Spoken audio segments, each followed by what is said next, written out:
In the dazzling world of Hollywood, where talent meets tenacity, emerges a star whose brilliance knows no bounds. She makes way more money in leads than she does in supporting, so obviously Hollywood is like, what can we get Margot Robbie to star in? With her magnetic allure, impeccable acting prowess, and unmistakable charisma, she has fearlessly embraced a spectrum of characters, from real-life figures to complex fictional personas. I was really lucky to work with her. With a captivating blend of vulnerability and strength, she brings depth to each and every role she takes on. From her early days in Australian television to her meteoric rise in Hollywood, let's take a close-up on Margot Robbie. Margot Robbie was born July 2nd, 1990 in Dalby, Queensland, Australia. Her father, Doug, is a former farm owner, and her mother, Sari, is a physiotherapist. But when Margot was 5, her parents split, and she was raised almost entirely by her mother, who she's incredibly close to. Margot is the third of 4 children, and like a lot of middle children, she would find ways to get attention for herself. She loved to put on shows in the neighborhood, but she also had an eye on business, so she would charge people to come and see her little shows. Margot attended Somerset College in Queensland, Australia, but she didn't have enough money to just be a student, so she had to work a bunch of jobs while she was going to school. She was a secretary, she worked in a retail store, she also worked in a surf shop. Margot didn't go to university or drama school, she's not classically trained. She says she learned how to act on the job. Nice to meet you too. Margot started her career by appearing in Australian independent films and television series. She gained initial recognition from her role in the popular Australian soap opera Neighbours, where she played from 2008 to 2011. Margot Robbie's first real high-profile acting job was on the Australian soap Neighbours. She wrote the producers a letter saying how much she loved the show, how much she wanted to be on the show, and it worked. Margot was only supposed to be on Neighbours for a few episodes, but the producers and the cast and the audience loved her so much that they kept her on, and she ended up being on the show for 3 years. After 3 years on Neighbours, Margot felt like she was ready to try something else and spread her wings. So 5 days after her contract was up, she was on a plane to California. She was going to try her luck in Hollywood. Shortly after arriving in Los Angeles, Margot landed the role of Laura Cameron, a newly trained flight attendant in the ABC series Pan Am in 2011. The series premiered to high ratings and positive reviews, but was canceled after its first season due to declining viewership.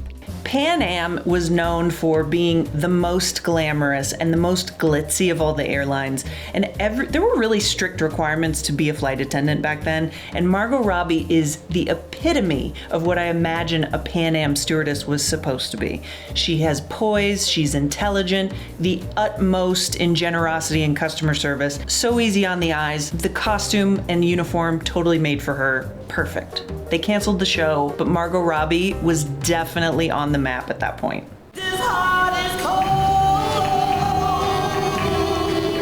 In 2013, Margot appeared in her first feature film, About Time, starring Rachel McAdams. But Robbie's breakthrough in Hollywood came with her role as Naomi LaPaglia, Leonardo DiCaprio's feisty wife, in the 2013 Martin Scorsese film, The Wolf of Wall Street.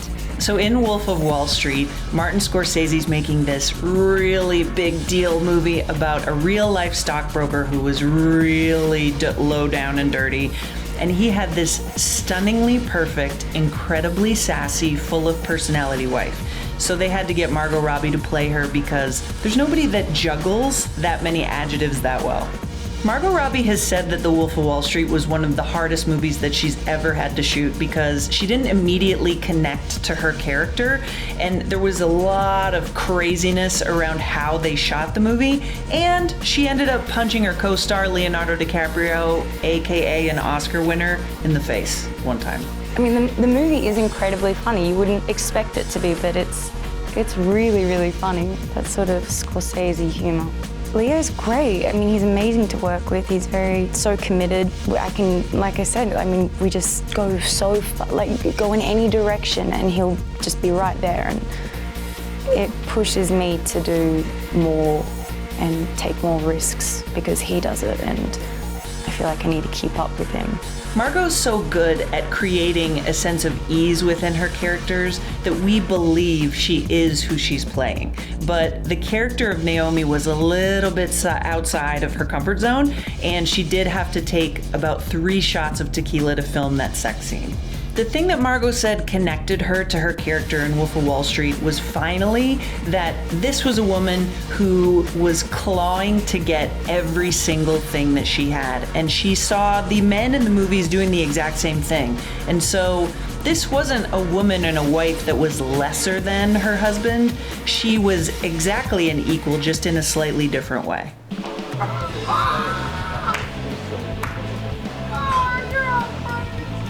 I think that once Margot Robbie was in a movie with Leonardo DiCaprio, and then they put her in a movie with Will Smith, that everybody started to really notice who she was.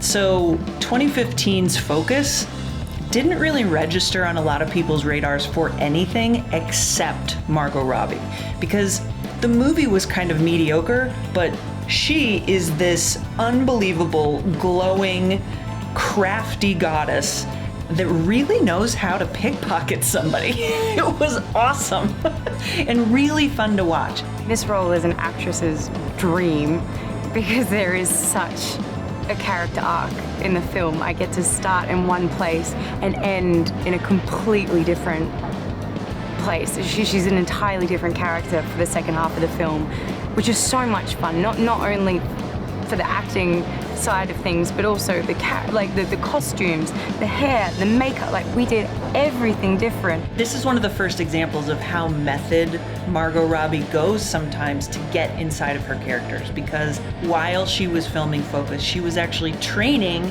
with real life magicians and pickpockets to figure out like how to move, how to trick people, how to really ingrain that into her whole being, and it totally worked. Margot, it was in the audition, the way that she walked in the room, the comfort that she had to ad-lib. She's just like incredibly intelligent, and she was ambitious, but not in an ugly way, and just a remarkable person.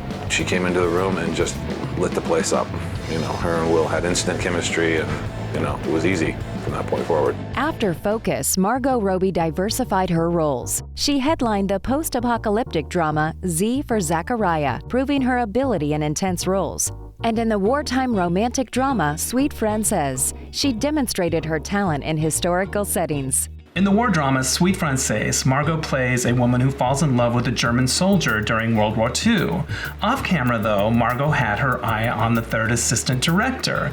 He's a man named Tom Ackerley, and they started out as friends, and they stayed friends for quite a while. And then Margot realized, I'm starting to have more than friend feelings for this guy. And eventually she finally admitted that, and they were able to get together, and Margot said it felt right in a way that no relationship had ever felt right for her before. Margot and Tom officially tied the knot on December 19th, 2016 in Byron Bay, New South Wales, Australia. It's so good.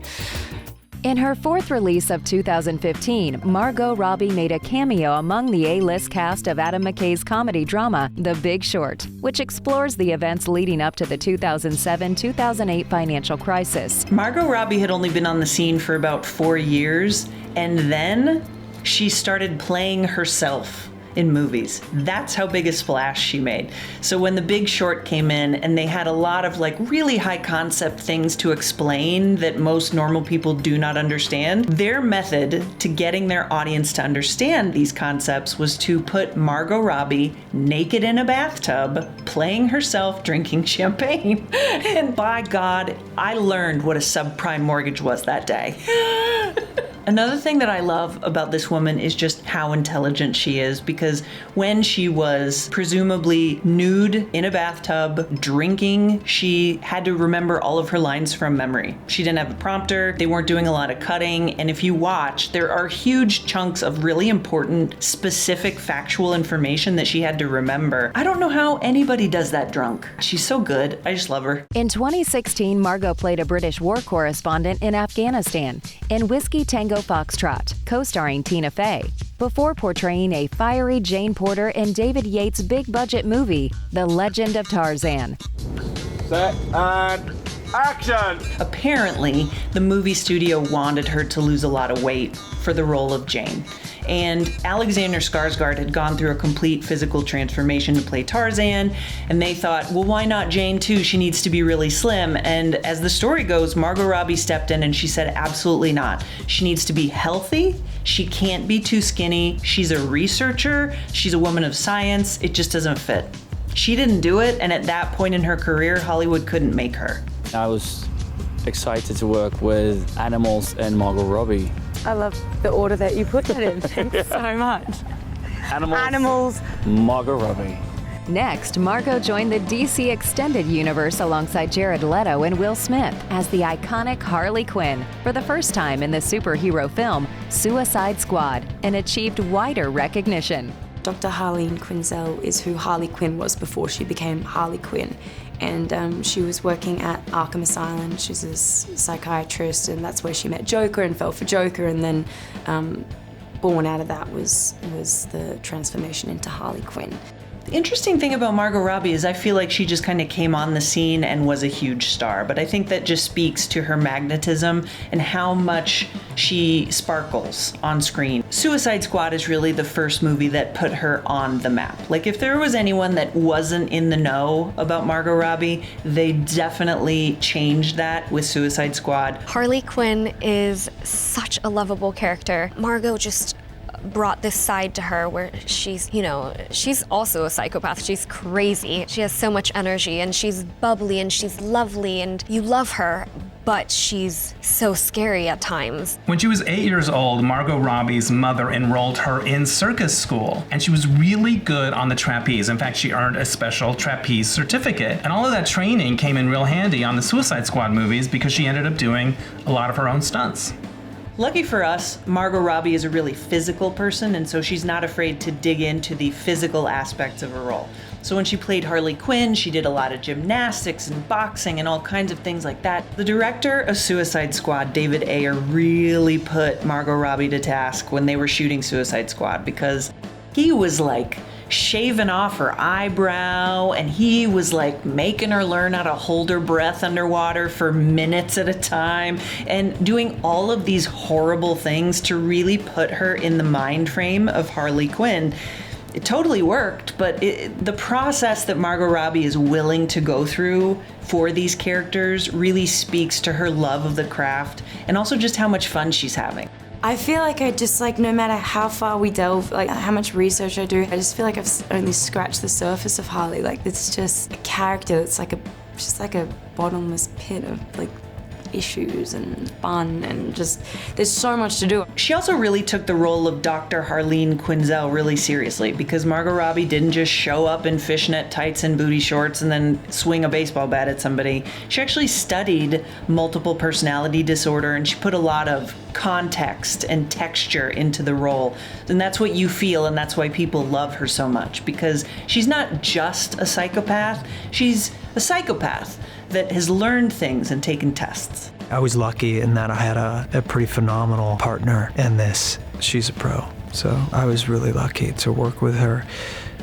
Incredibly kind, incredibly patient, which you have to be with the Joker in the room, and just really smart about her choices. I want to do like another 10 movies. I've never felt that way about a character. I always really like the fact, that's why I prefer doing films to TVs. I really like being on a project, doing it for a couple months, and then leaving the character and leaving the story behind. It's just a fun ride, really fun. Off-screen, Margot is a very vocal proponent of the causes she believes in, like women's rights and LGBTQ rights. In 2016, she was hosting Saturday Night Live, and she used that showcase to wear a t-shirt that said, "I do Down Under," supporting marriage equality in her native Australia. A year later, marriage equality became the law of the land in Australia. But perhaps where she's most potent in her activism is in the production company she started with her husband and two other friends called LuckyChap Productions.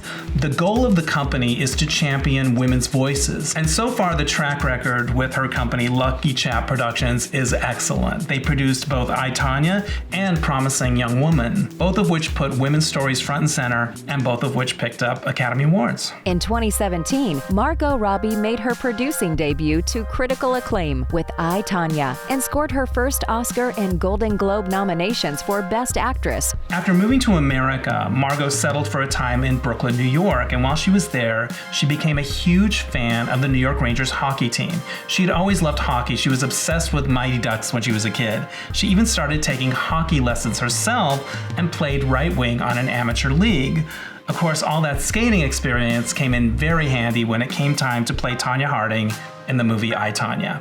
Margot Robbie gets really deep into the lives of her characters. So if her character is ice skating, then she learns how to ice skate. There's this great moment in I, Tonya where Margot as Tonya does a triple axel.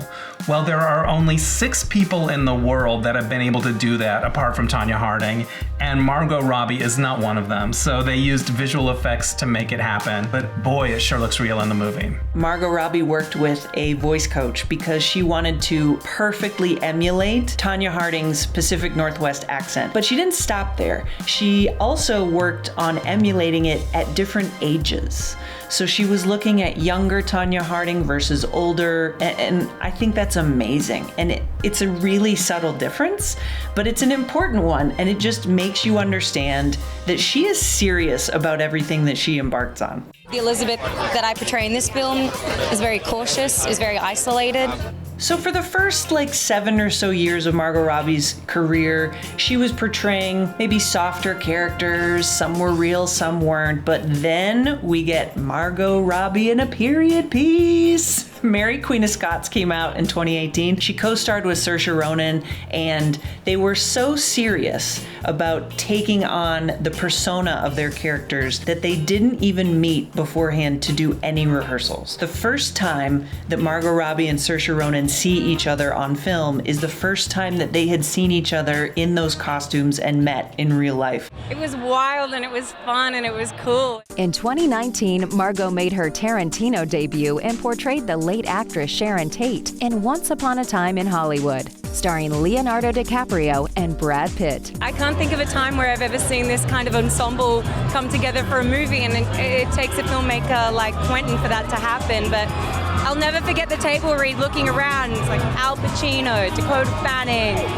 Brad Pitt, Leonardo DiCaprio. I mean, the list was endless, and everyone's wonderful.